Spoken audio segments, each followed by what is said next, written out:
প্ৰিয় বন্ধু বান্ধৱীসকল, আজি আমি আলোচনা কৰিম অসমৰ বিভিন্ন কম্পিটিটিভ এক্সামত আহিব পৰা সাধাৰণ জ্ঞানৰ কিছুমান অতি প্ৰয়োজনীয় প্ৰশ্ন উত্তৰ। গতিকে ভিডিঅ'টি স্কিপ নকৰাকৈ শেষলৈকে চাব, লগতে বুলি চেনেলটি ছাবস্ক্ৰাইব কৰিব। এতিয়া আমি আগবাঢ়িছোঁ আজিৰ প্ৰথম প্ৰশ্নটিলৈ। আজিৰ প্ৰথম প্ৰশ্নটি আছিলে, কোনখন অসমৰ প্ৰথম ভ্ৰাম্যমাণ থিয়েটাৰ? ইয়াতে অপশ্যন 4টা দিয়া আছিলে। অপশ্যন এইটো ক হ'ব লগা আছিলে, নহয়। অপশ্যন কত আছে নটৰাজ থিয়েটাৰ, অপশ্যন খত আছে হেঙুল থিয়েটাৰ, অপশ্যন গত আছে কোহিনুৰ থিয়েটাৰ, অপশ্যন ঘত আছে আবাহন থিয়েটাৰ। ইয়াৰে শুদ্ধ উত্তৰটি হৈছে অপশ্যন গ, কোহিনুৰ থিয়েটাৰ। ইয়াৰে শুদ্ধ উত্তৰ হৈছে অপশ্যন গ, কোহিনুৰ থিয়েটাৰ। কোহিনুৰ থিয়েটাৰ অসমৰ প্ৰথম ভ্ৰাম্যমাণ থিয়েটাৰ। এতিয়া আমি ক'বলৈ আগবাঢ়িছোঁ কোহিনুৰ থিয়েটাৰৰ বিষয়ে কিছু কথা।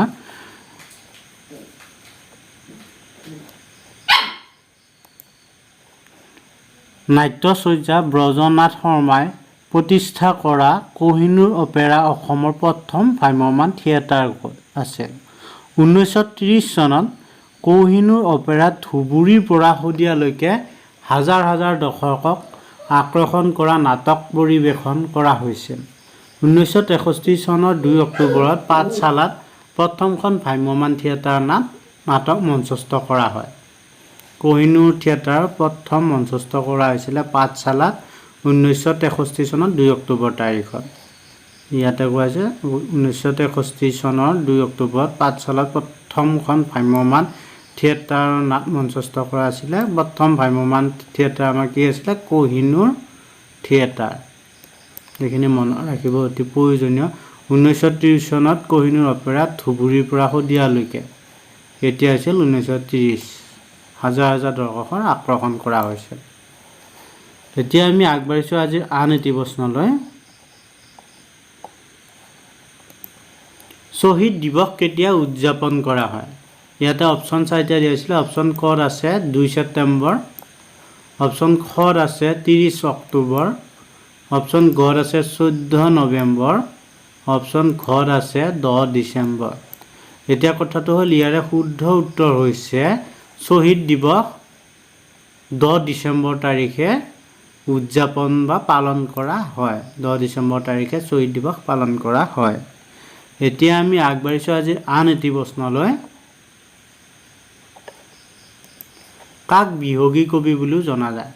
বিহগী কবি ৰূপে কাক জনা যায়? ইয়াতে অপশ্যন 4টা দিয়া হৈছিলে। অপশ্যন কত আছে ডিম্বেশ্বৰ নেওগ, অপশ্যন খত আছে নলিনীধৰ ভট্টাচাৰ্য, অপশ্যন ঘত আছে ৰঘুনাথ চৌধুৰী, অপশ্যন ঘত আছে নীলমণি ফুকন। ইয়াৰে শুদ্ধ উত্তৰ হৈছে অপশ্যন গ, ৰঘুনাথ চৌধুৰীক আমি বিহগী কবি বুলি জানো। বিহগী কবিৰ ৰূপে খ্যাত ৰঘুনাথ চৌধুৰী। এতিয়া আমি আগবাঢ়িছোঁ আজি আন এটি প্ৰশ্নলৈ।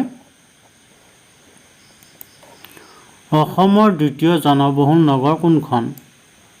ইয়াতে অপশ্যন 4টা আছিলে। অপশ্যন ক আছে যোৰহাট, অপশ্যন খ আছে ডিব্ৰুগড়, অপশ্যন গ আছে নগাঁও, অপশ্যন ঘ আছে শিলচৰ। ইয়াৰে শুদ্ধ উত্তৰ হৈছে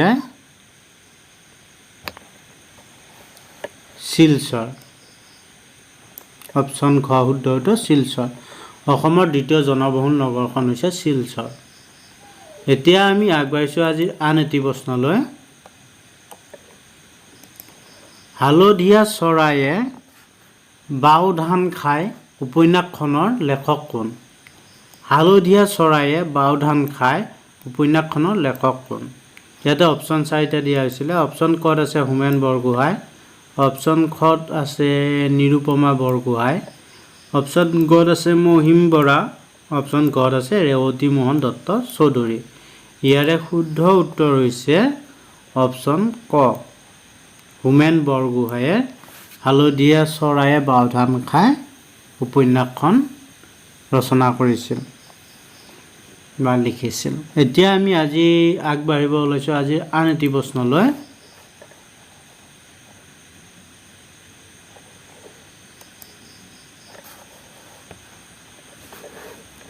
কোন বছৰত লক্ষ্মীনাথ বেজবৰুৱাই অসম সাহিত্য সভাৰ অধিৱেশনৰ সভাপতিত্ব কৰিছিল? কিমান চনত তাৰমানে কোন বছৰ মানে কিমান চনটোৰ কথা সুধিছে কোন চনত লক্ষ্মীনাথ বেজবৰুৱাই অসম সাহিত্য সভা অধিৱেশনৰ সভাপতিত্ব কৰিছিল ইয়াতে অপশ্যন 4টা দিয়া হৈছিলে অপশ্যন ক'ত আছে 1920 চন তেজপুৰত হোৱা অধিৱেশনখন 1920 চনত তেজপুৰত হৈছিল অপশ্যন ক'ত আছে 1923 চন যোৰহাট আৰু গ আছে 1924 চন গুৱাহাটী অপশ্যন ঘ আছে 1925 চন নগাঁও ইয়াৰে শুদ্ধ উত্তৰ হৈছে অপশ্যন গ 1924 চনত গুৱাহাটীত হোৱা অসম সাহিত্য সভাৰ অধিৱেশনৰ সভাপতিত্ব কৰিছিল লক্ষ্মীনাথ বেজবৰুৱাই এতিয়া আমি আগবাঢ়িছোঁ আজি আন এটি প্ৰশ্নলৈ কামৰূপৰ পাল বংশৰ সৰ্বশ্ৰেষ্ঠ ৰজা কোন আছিল প্ৰশ্নটো সুধিছিলে কামৰূপৰ পাল বংশৰ সৰ্বশ্ৰেষ্ঠ ৰজা কোন আছিল ইয়াতে অপশ্যন 4টা দিয়া আছে অপশ্যন ক আছে ধৰ্মপাল অপশ্যন খ আছে গোপাল অপশ্যন গ আছে জয়পাল অপশ্যন ঘ আছে ৰত্নপাল ইয়াৰে শুদ্ধ উত্তৰ হৈছে অপশ্যন খ ৰত্নপাল কামৰূপৰ পাল বংশৰ সৰ্বশ্ৰেষ্ঠ ৰজা আছিল ৰত্নপাল এতিয়া আমি আগবাঢ়িছোঁ আন এটি প্ৰশ্নলৈ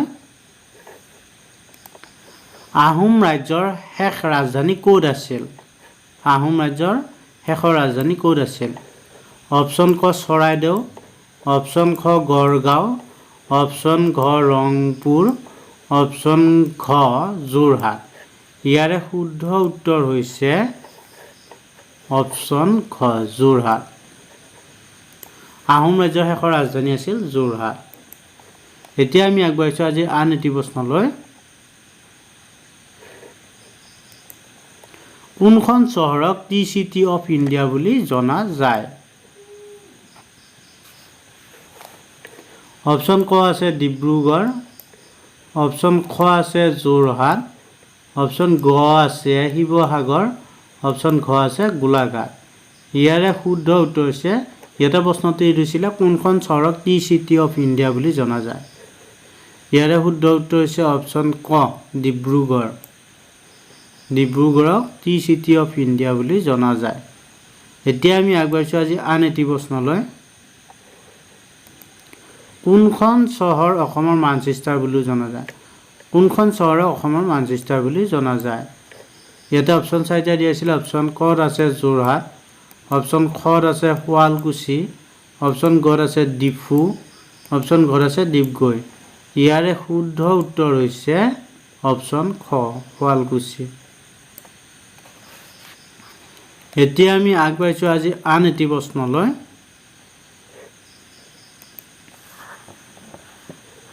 ব্ৰহ্মপুত্ৰ কেকাৰ আৰু পলিমাৰ লিমিটেড উদ্যোগটো ক'ত অৱস্থিত ইয়াতে অপশ্যন 4টা আছিলে অপশ্যন ক আছে মাকুম অপশ্যন খ আছে মৰিয়নি অপশ্যন গ আছে লেপেটকাটা অপশ্যন ঘ আছে নগাঁও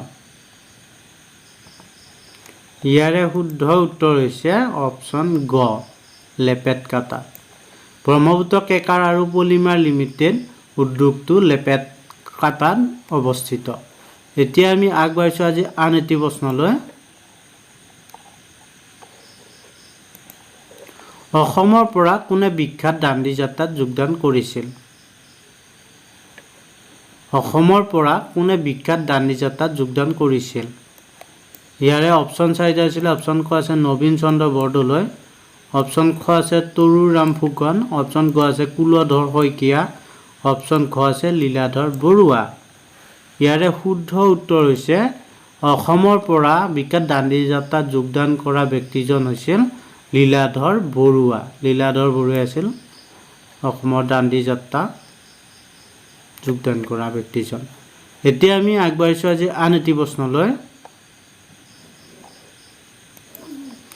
কোনখন জিলাত সৈনিক বিদ্যালয় অৱস্থিত অপশ্যন ক আছে গোলাঘাট অপশ্যন খ আছে গোৱালপাৰা অপশ্যন গ আছে ধুবুৰী অপশ্যন ঘ আছে ডিব্ৰুগড় ইয়াৰে শুদ্ধ উত্তৰ হৈছে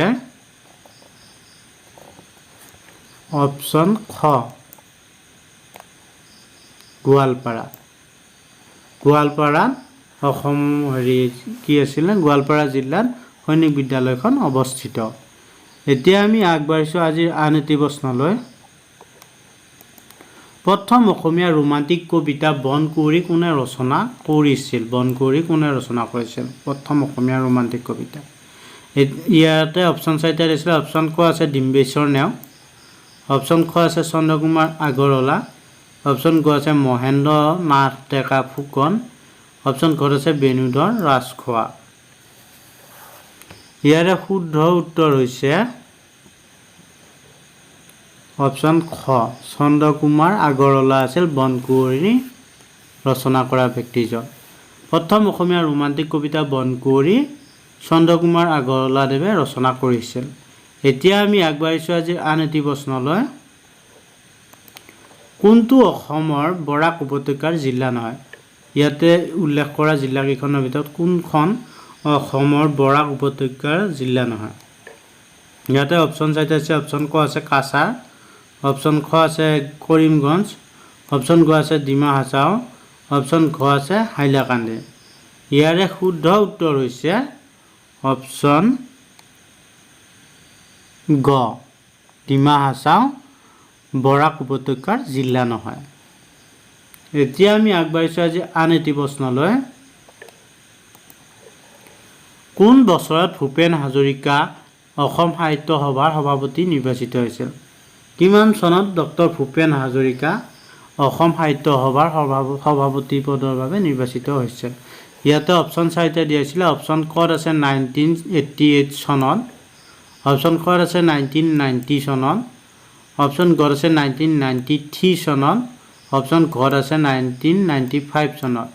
ইয়াৰে শুদ্ধ উত্তৰ হৈছে অপশ্যন গটো হ'ব শুদ্ধ উত্তৰ। 1993 চনত ডক্টৰ ভূপেন হাজৰিকা অসম সাহিত্য সভাৰ সভাপতি ৰূপে নিৰ্বাচিত হৈছিল 1993 চনত। এতিয়া আমি আগবাঢ়িছোঁ আজি আন এটি প্ৰশ্নলৈ। কোন বছৰত অ মোৰ আপোনাৰ দেশ গীতটি আনুষ্ঠানিকভাৱে অসমৰ ৰাজ্যিক গীত হিচাপে গ্ৰহণ কৰা হৈছিল? অ মোৰ আপোনাৰ দেশ গীতটি কিমান চনত ৰাজ্যিক গীত হিচাপে গ্ৰহণ কৰা হৈছিল? প্ৰশ্নটি তাকে সোধা হৈছিলে। ইয়াতে অপশ্যন চাৰিটা হৈছিলে। 1927 চনত, অপশ্যন খত আছে 1934 চনত, অপশ্যন গত আছে 1942 চনত, অপশ্যন ঘ আছে 1950 চনত। ইয়াৰে শুদ্ধ উত্তৰ হৈছে অপশ্যন খ, 1927 চনত অ মোৰ আপোনাৰ দেশ গীতটি আমাৰ ৰাজ্যিক গীত হিচাপে গ্ৰহণ কৰা হৈছিল, আনুষ্ঠানিকভাৱে গ্ৰহণ কৰা হৈছিল। এতিয়া আমি আগবাঢ়িছোঁ আজি আন এটি প্ৰশ্নলৈ। 1662 চনত আহোমৰ ৰাজধানী গড়গাঁও দখল কৰা মোগল জেনেৰেল কোন আছিল? অপশ্যন চাৰিটা দিছিল। অপশ্যন ক আছে মুৰ্ছিদ কুলি খান, অপশ্যন খ আছে ইছলাম খান, অপশ্যন গ আছে শইস্তা খান, অপশ্যন ঘ আছে মিৰ্জুমলা। ইয়াৰে শুদ্ধ উত্তৰ হৈছে 1662 চনত আহোম ৰাজধানী গড়গাঁও দখল কৰা মোগল জেনেৰেল আছিল অপশ্যন ঘ শুদ্ধ উত্তৰ মিৰ্জুমলা আক্ৰমণ দখল কৰা হৈছিল। 1662 চনত আহোমৰ ৰাজধানী গড়গাঁও দখল কৰা মোগল জেনেৰেল আছিল মিৰ্জুমলা। এতিয়া আমি আগবাঢ়িছোঁ আজি আন এটি প্ৰশ্নলৈ। গুৱাহাটী বিশ্ববিদ্যালয়ৰ প্ৰথম উপাচাৰ্য কোন আছিল? ইয়াতে অপশ্যন চাৰিটা দিয়েছিলে। অপশ্যন ক আছে কৃষ্ণকান্ত সন্দিকৈ, অপশ্যন খ আছে হেমচন্দ্ৰ গোস্বামী, অপশ্যন গ আছে পদ্মনাথ গোহাঁই বৰুৱা, অপশ্যন ঘ আছে ৰজনীকান্ত বৰদলৈ। ইয়াৰে শুদ্ধ উত্তৰ হৈছে অপশ্যন ক, কৃষ্ণকান্ত সন্দিকৈ। গুৱাহাটী বিশ্ববিদ্যালয়ৰ প্ৰথম উপাচাৰ্য আছিল কৃষ্ণকান্ত সন্দিকৈ। এতিয়া আমি আগবাঢ়িছোঁ আজি আন এটি প্ৰশ্নলৈ। কোনজন ৰজাক ভগা ৰজা বুলি জনা যায়? কোনজন ৰজাক আমি ভগা ৰজা বুলি জানো? ইয়াতে অপশ্যন চাৰিটা দিয়া হৈছিলে। অপশ্যন ক আছে চুডাংফা, অপশ্যন খ আছে চুতামফা, অপশ্যন গ আছে চুৰামফা, অপশ্যন ঘ আছে চুহুংমুং। ইয়াৰে শুদ্ধ উত্তৰ হৈছে অপশ্যন গ, গটো হৈছে শুদ্ধ উত্তৰ চুৰাম্ফা ৰজাক আমি ভগা ৰজা নামেৰে জানিছিলোঁ বা জনা যায়। চুৰাম্ফা ভগা ৰজা নামেৰে জনা যায়। এতিয়া আমি আগুৱাইছোঁ আজিৰ আন এটি প্ৰশ্নলৈ।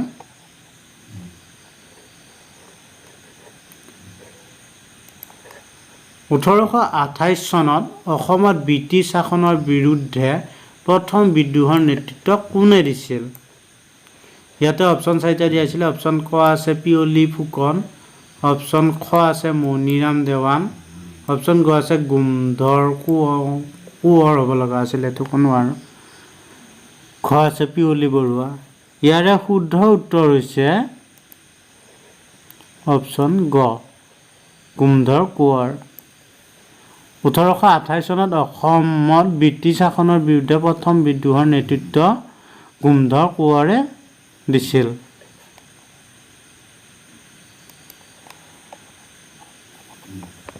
আজি ইমানতে আমি ছেশ্যনটো সমাপ্ত কৰিলোঁ।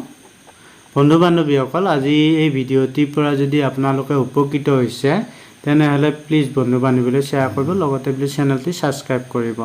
ধন্যবাদ। জয় আই অসম। Thank U.